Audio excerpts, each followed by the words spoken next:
Hi, Natie. It's awesome to have you on today. I know we always run into each other at the Shiba Africa events. We've known each other for some time already. And I know you also do some of this consultation work around hemp for the Shiba Cannabis Consultancy. So I know you've offered your time this evening to kind of unpack for us what's happening in the South African hemp industry. And maybe let's start off with, the situation with permitting. It came out last year, October, towards the end of October, with Minister Toko Didize allowing for these commercial hemp permits. What are the types of permits that are available that people can pursue? Maybe you can unpack that, and then we'll get into a few questions. Yeah, thank you, Jeff, for the opportunity. Jeff, the Department of Agriculture opened the hemp permit application process last year in October, and I was probably one of the first applications on that desk, making sure that I've applied for both types of permits, that they've got research and commercial. We didn't have a clue at that stage what it meant, and still not really sure. But and then it took a while. It took till this year. I mean, we eventually got those permits in June, with validity from the 1st of July. So it took a while, but I believe the process is a lot more streamlined now. They have issued, I think, 80 permits with that first tranche, and there's talk of up to 600 permits already since then. You get two types of permits. You get your commercial permit. It allows you to grow hemp, and then you get a research permit, which we hope for, and word of mouth is that we will be allowed to work with higher THC strains initially, because it is mostly breeding and research projects. So those are the options on the table at the moment. Yeah, not a difficult process. You need to have certain things in place, which includes police clearance, unfortunately, which in a normal 100% working system would not be a problem, but we do have an issue with a hold up in Pretoria with just our police system, and it takes months to get that police clearance often. So that is a hold up for a lot of people. I mean, but it's something that you should actually just get anyway at some stage in your life. No, that's it. I mean, it makes me raise the question. I don't know of other crops that require police clearance. It's a bit of a nuance, this one. No, Jeff, that is true. But the moment you apply for something like a liquor license for a shop, even for a shebeen, the moment you apply for a gun license, not that I'm that kind of person that would ever want to do that, but you do need that clearance. So I can understand sort of the government just wanting some sort of sifting process to get just your first line of criminal elements out of this, especially since we're seeing what's happening in America and around the south of Texas and close to the border, with big hemp grows turning into commercial marijuana grows. No, fair enough. So, I mean, you did already answer a question I had around timelines. I mean, it sounded to me like about 8 months on your end, but it has been streamlined. Now. Yeah. So, I mean, yeah, exactly. And it seems like the police clearances have been the other example of delays. So it does seem like realistically these are getting addressed within a couple months, Now, this brings me to the next question. I mean, this is maybe a bit more of a complex question, but I mean, before people are rushing in and getting all these permits, I mean, there needs to be a definition of what you're growing in for which market, So, Tay, maybe if you come across this as well, I mean, there's been, like you said, a lot of permits that have been applied for. Do people know exactly where they're going with these products, these finished goods? Do they know the degree of processing they're going to be using? And what are the requirements on site for that?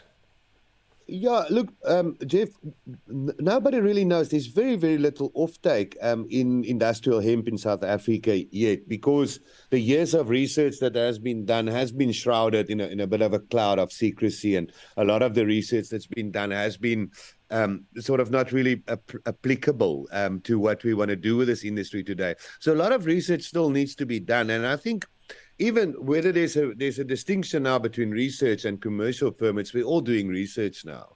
There is no firm market for hemp yet, and it's also not as if we can try and grow for a specific offtake market.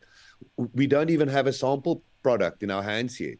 We can't even show what we've grown. We don't have the commercial seed strains tested in South Africa on a scale that we can know, listen, if I plant this in Bethlehem in the Free State, I can expect 6 to 8 tons per hectare, or with X amount per hectare. Those trials have not been done in the country.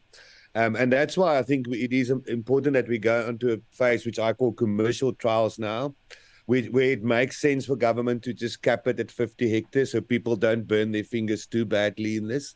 I do think the opportunity must be opened up for higher and bigger pieces of land.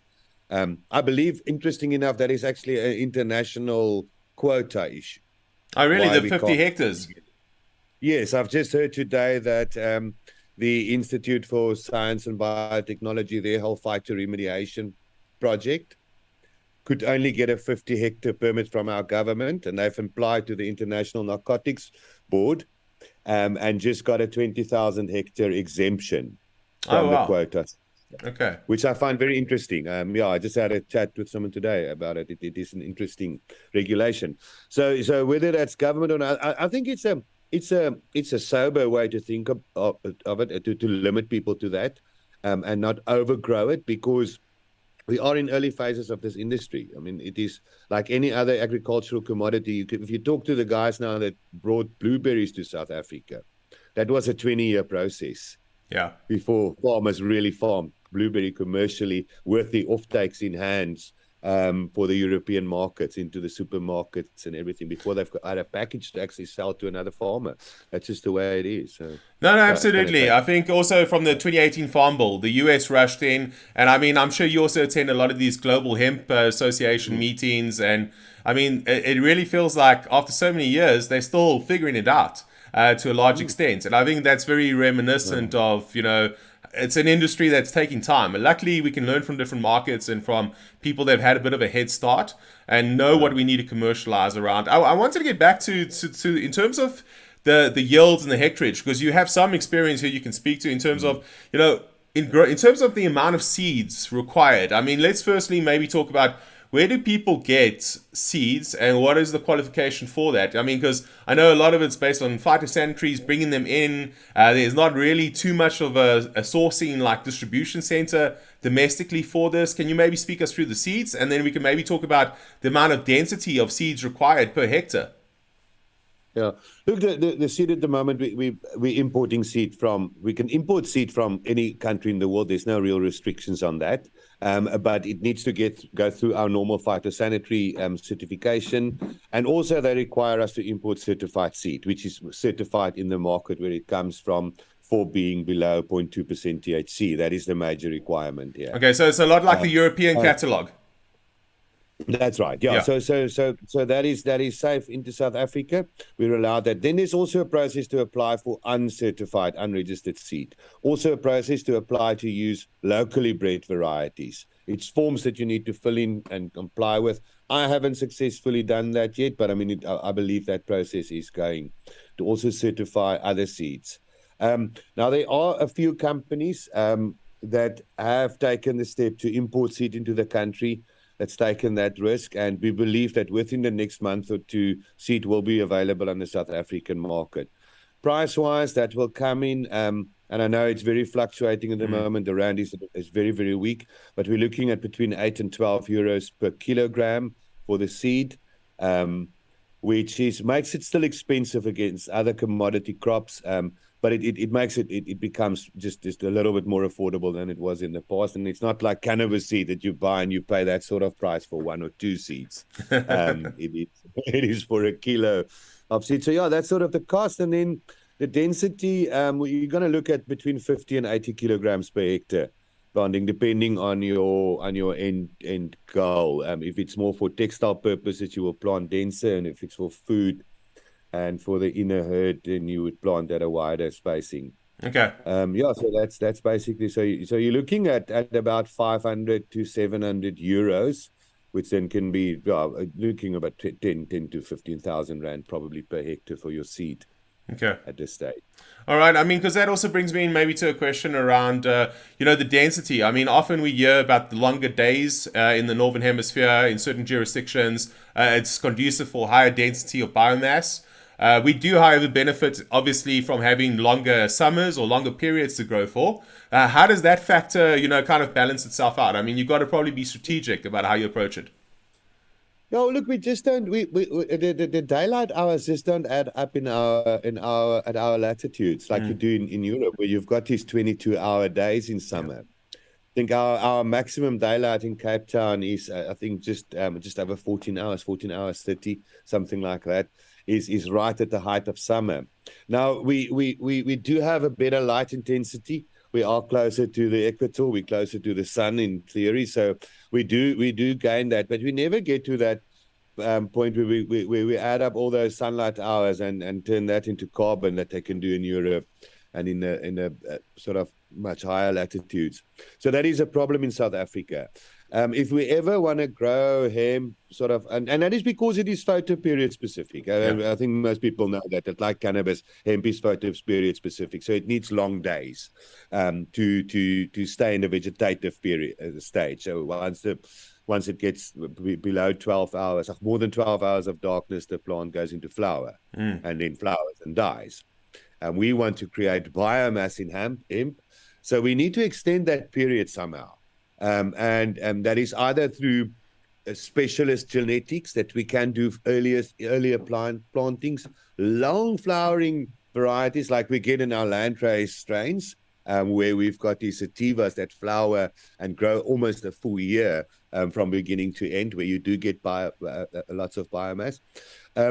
Or we need to extend light period by flat lights or something like that, which is expensive on installation, and also the running cost of that is expensive. But it's done on a large scale in hops, for instance, where they extend daylight effectively. So I think it can also be done in hemp and still be cost effective. Okay, no, awesome, and obviously it pretty much suitable for the most part if we consider the light period, obviously, to grow. Talk to me about water analysis, soil analysis. What are some of the consideration farmers should be putting in for that, as well as getting the soil ready for crop, and then also talk to me about dual cropping with hemp. Okay, so irrigation. Well, first of all, I think for industrial purposes, you're not going to grow hemp under irrigation. The cost would just be too high. Yeah. If you are an irrigation farmer currently growing forage for animals, for instance, under center pivot irrigation, there's a case for hemp to be incorporated into a mixed fodder system and value add on the farm. But still, I mean, we're talking quite a low value crop, which you ideally would not want to irrigate. So you want to be in a summer rainfall area where you get adequate rain in your growing season. If you're not in that area, like in a winter rainfall area like we are, you're going to grow your cannabis rather than for medicinal or other purposes, which is still a dodgy terrain at the moment. The Department of Agriculture says, listen, go for it. This thing's regulated by other departments. As your product goes, it will be regulated downstream.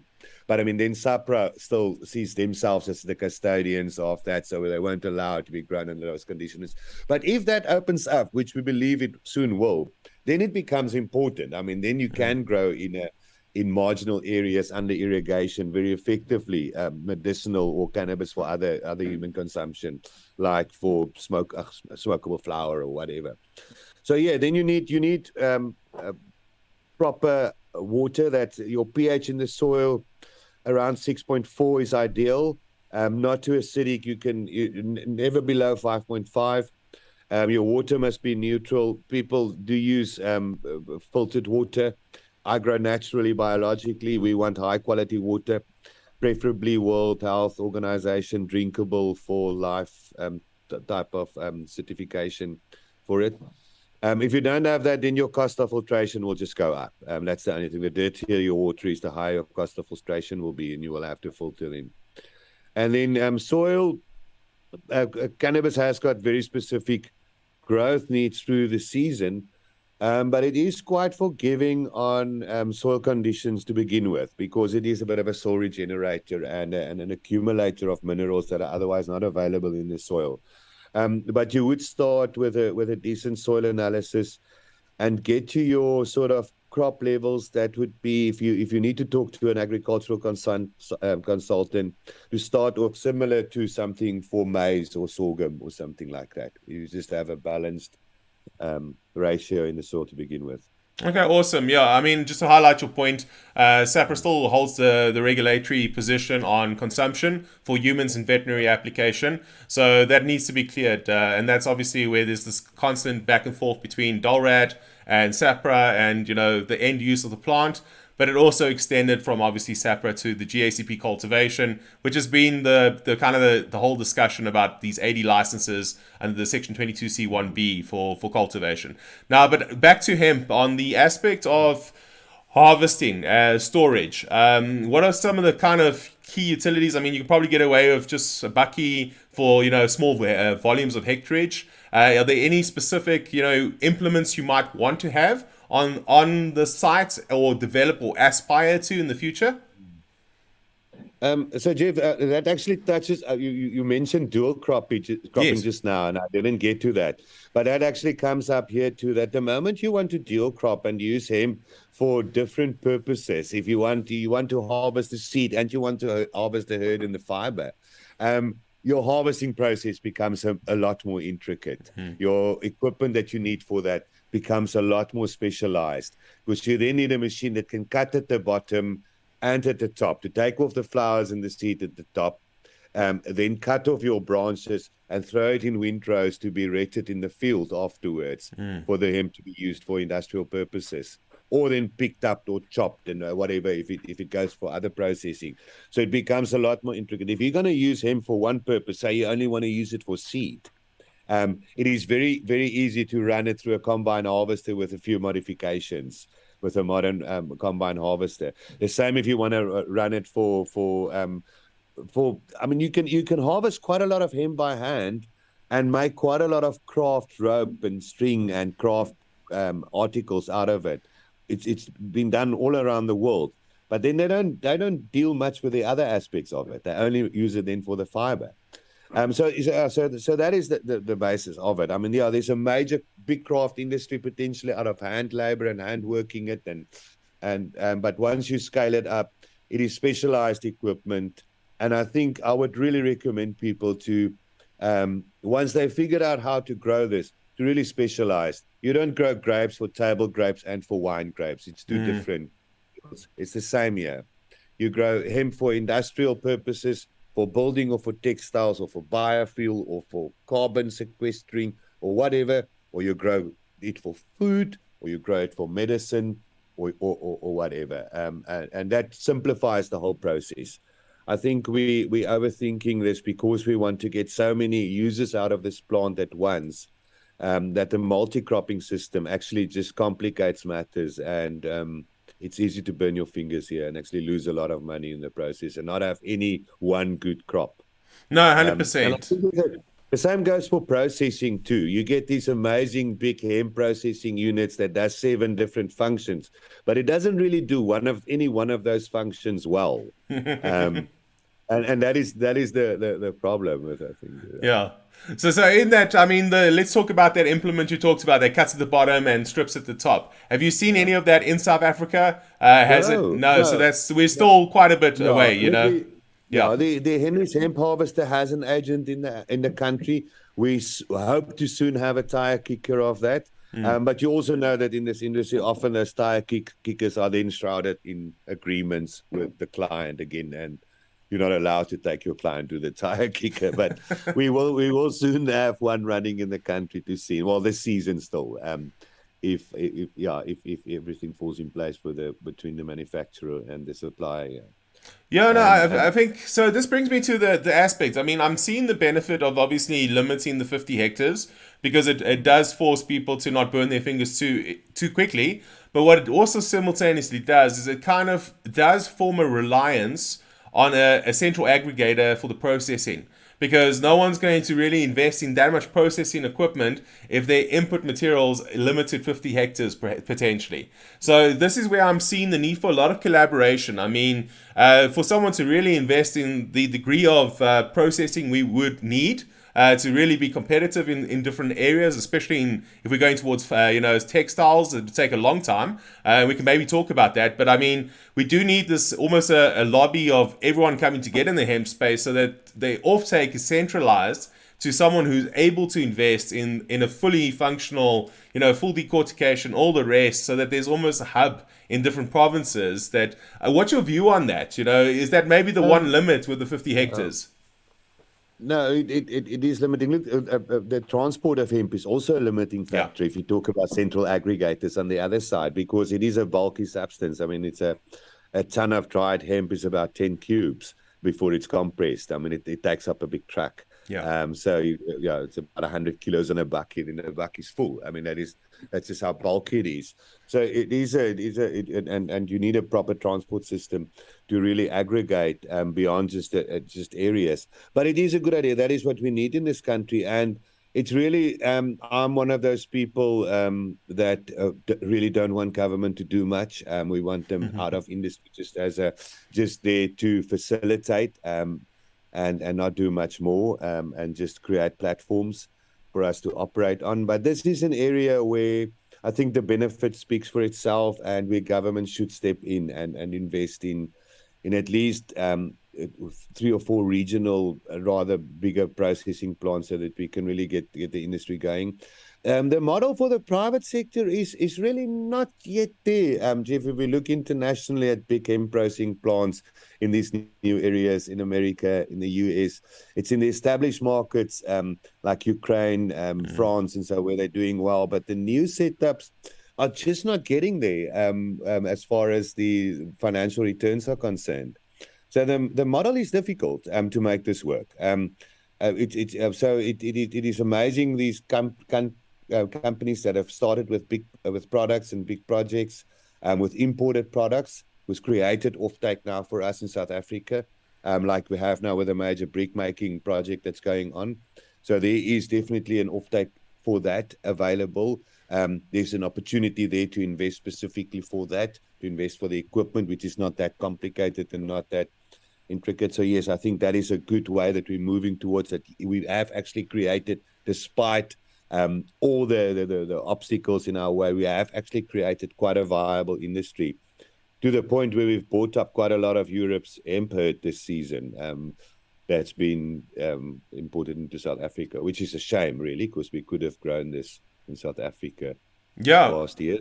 Well, let's just hope that will become where it's supplemented from in the future. I mean, let's hope that those availabilities of offtake, people getting a commercial return, not burning their fingers as aggressively, and then with that, I'm sure the success of that will enable agriculture to look at expanding the land allots for the permits, and then growing and industrializing the sector more and more. And I think going to these type of materials would definitely make a lot of sense. I wanted to ask a question as well when it comes to, you travel a lot through Africa. So you're involved in seeing, some of the regulatory structures come together in places like Malawi, Mozambique, other areas. What are some of your views about good policy that you've seen develop in other parts of Africa, maybe a lesson or two that could be taken? I mean, not just from Africa per se. I mean, one thing we always talk about is the Czech Republic and Switzerland and Colombia all having the 1% definition for THC in commercial industrial hemp. What are some of the things you've seen that makes a lot of sense that we could be implementing that really would just maybe not fast track, but maybe make the transition into commercialization a little easier? Look, I'm still all over. It's a completely Eurocentric approach in Africa, which just doesn't make sense. I just don't see an African approach at all. Malawi's moving somewhat towards it with a 1% limit, but I still don't see any sort of opening up or encouragement of developing the industrial uses of our naturalized cannabis strains in Africa.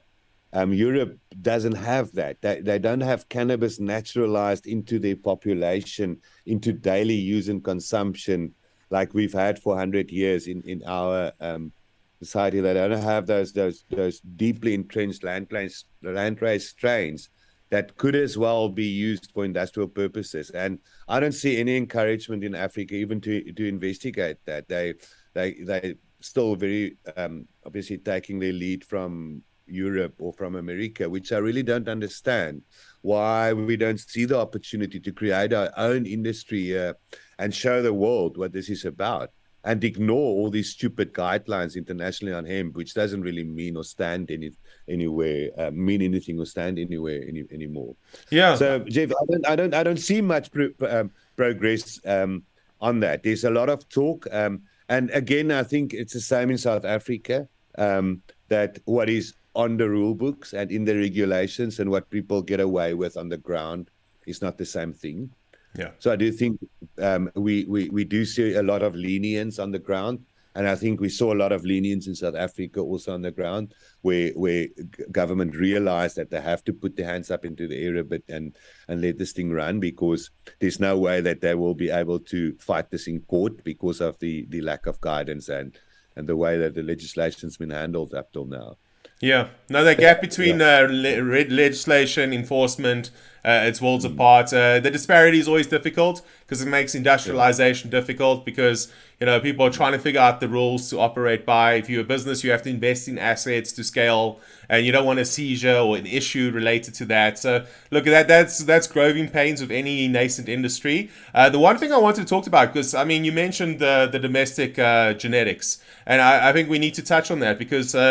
I fully agree. You mentioned these long flowering cycles, extended. There's something in the genetic profile. My background's in biochemistry, so I'm very fascinated by genomics.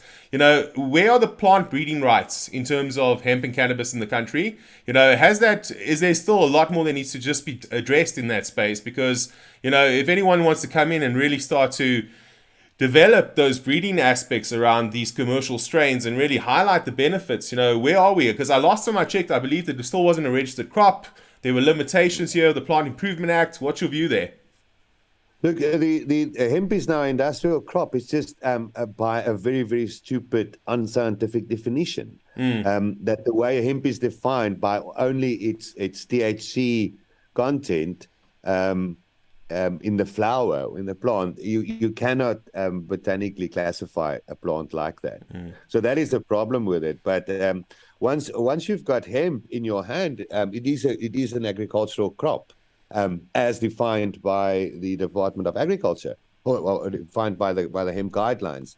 And then you can breed with it. We've got the entire Plant Improvement Act to then guide us along that. A scary act.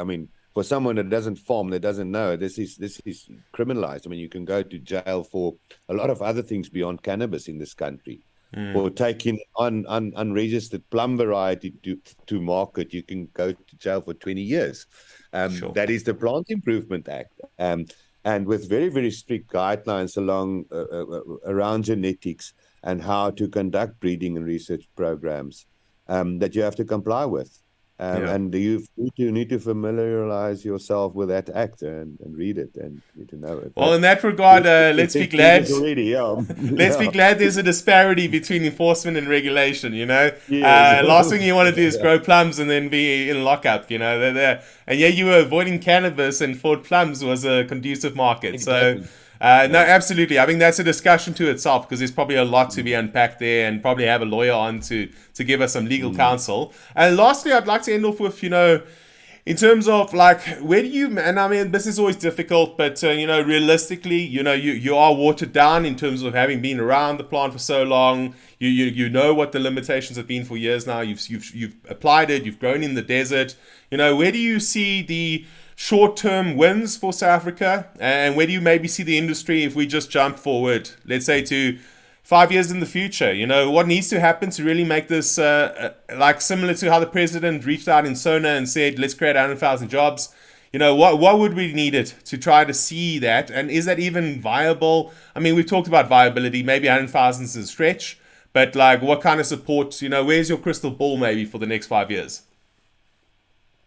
Look, I think we need to identify the problems that hemp is the solution for first, and then come with a rapid mass response to that problem. And the ones that I see here, first of all, is food security. To really see hemp as a response to the food security issues, and focus a lot of research and strain development and farmer development and everything around hemp as food. I then also think that we as a world and as a country need a very, very rapid environmental response, a wartime-like response to carbon sequestering. And we know that hemp has got a direct role to play there. So I think that's low-hanging fruit. It can happen within the next 5 years. And then also we've got this big need for the rehabilitation of damaged soils. Mining has played a big role. We've got big areas of polluted lands and completely degraded farmlands to overgrazing, overutilization by agriculture. And just a rehabilitation for that, should money become available, which it should, either from the mining companies or from government or internationally from the World Wildlife Fund. So that is a big game, and I think that could also open up within the next 5 years. On the industrial side, we've got the herd going into bricks. That's always a low value item, but it's also low hanging fruit. That's happening. Fiber, I see we still quite a few years off to really have a big fiber industry in this. Medicinal is up to SAPRA. I mean, that is if we open GACP growing for medicine in South Africa, a big sector of the hemp industry will go for that.